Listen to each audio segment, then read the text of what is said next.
நம்ம தமிழ்நாட்டுக்கு வந்து எவ்வளவு நாள் ஆச்சு. எல்லாம் நல்லா படிக்கணும்னு நான் ஆசைப்பட்டேன்னு அந்த மாதிரி எல்லாம் மாறி இருக்கான்னு பள்ளிக்கூடத்துல போய் பாப்போம்னு. அட மதிய உணவு தான் நான் கொண்டு வந்தேன்னு. இங்க பிள்ளைங்க காலையிலே சாப்பிடுதுன்னு. சாப்பாடு எப்படி இருந்துச்சுன்னு?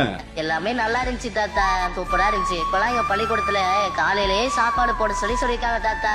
நாங்கெல்லாம் நல்லா சாப்பிடுறோம். ஐயா, நீங்க வந்தது ரொம்ப சந்தோஷம். இப்பெல்லாம் அரசு பள்ளிக்கு வர மாணவர்களோட எண்ணிக்கை ரொம்பவே ஜாஸ்தியா இருக்கு ஐயா. அட நம்ம ஊர் பள்ளிக்கூடத்தை இப்பதான் பாத்துட்டு வர்றேன்னு மனசுக்கு நிறைவா இருக்கு.